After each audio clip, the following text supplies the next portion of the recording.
Okay, so now a couple things came up. It's good that these things come up because then you get a chance to kind of flag them and change them. One of them is when you're moving, you must eliminate the up and down. That's another habit we have because we can then overcome gravity and then our inertia, we float and then we float back down to earth.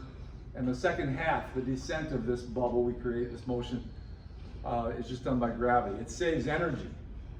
We're not here to save energy. We're here to use it. And so we eliminate the up and down, and you can tell by how the scene looks to your eyes if you're going up and down. Where you see everything on the same level versus seeing it go up and down. You see a certain parallax where I can see that fan go way down and go up as I bob up and down compared to the background. So you can tell if you're going up and down. And if you can't, then just set up your cell phone and video record yourself doing it. The second one is, let's say I'm the double shuffle going forward, I do not go here and then bring my feet together. That's like a gallop. And again, that saves energy, but you're not accelerating. You've stopped falling in that direction. So you're just going here and then you're gathering your feet together and stepping again. Now there are times to do that, like when you do a slide up kick or something, but that's not this. This is about just getting there, getting to a new location with both feet in a fighting stance. Because that moment, here's why it's a problem. The moment when your feet come together, you're vulnerable. You can be tripped up, you can't attack, and you can't defend. There's no moment where it's really good to have your feet close together. So what you do, you move this foot and you move it again. The lead foot always leads forward motion. The rear foot leads the backward motion. Yes, there are times when you'll bring this foot here and shuffle back, but we're training mobility. So we're not going to do that because, like I said, that saves energy and it doesn't utilize those muscles we're after. Okay, so one other thing is the famous, I can't think of his name right now, but I believe he's a Swiss physiologist who came up with this exercise regimen, which is really more of an idea. And it's not Swiss, Swedish. In Swedish, the term he gave to it was called fartlek, F-A-R-T-L-E-K, which I think translates to running in play, something like that. So you could take any of these and you could go double forward from the side, side, one forward, back, double back. You could do angles too. We didn't really get into, which is another one, the triangle step and the diamond step, right? And the triangle is step across.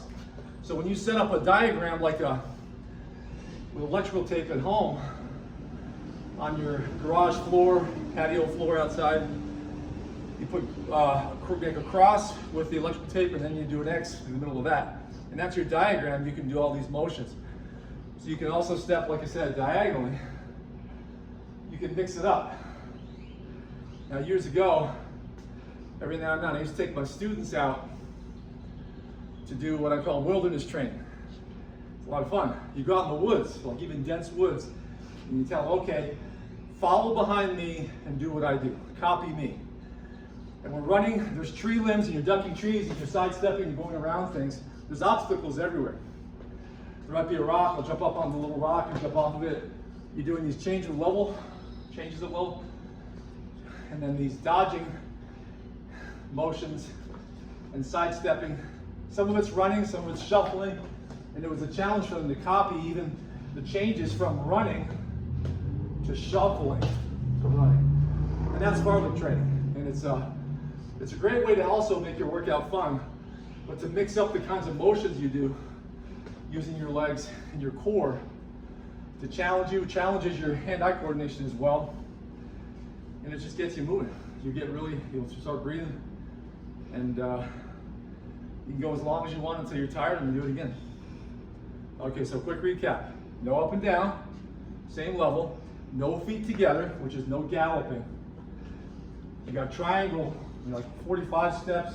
You got 45 back to the apex here. You got laterals. And then there's mix it up. You take it and do it in a challenging environment. This is an idealized environment. It's rubber floor, which is very grippy, great traction, and there's no obstacles and there's no change of level. So you think about that. We train in this ideal grippy environment, and the world out there is not like that. When we used to train also at the park, I'd bring the collie class out there. and they find it's like gravel and there's sticks and twigs and there's rocks sticking up here, and you have to take into account the change of topography of the environment there, that you have to be able to move around on and not slip and fall, or even maybe anticipate that for the opponent, use that against them. All right, so that's the kind of stuff that challenges you. If you've ever been in a slippery environment, almost slipping, you feel these muscles strain to catch you from falling. Or if you're like me from the Northeast and you walk on ice and you almost trip and you catch yourself because those stabilizing muscles catch you. Whereas a person who gets older and maybe they're infirm, they can't catch themselves and they'll fall. They'll break a hip, they're gonna hit their head and get seriously injured.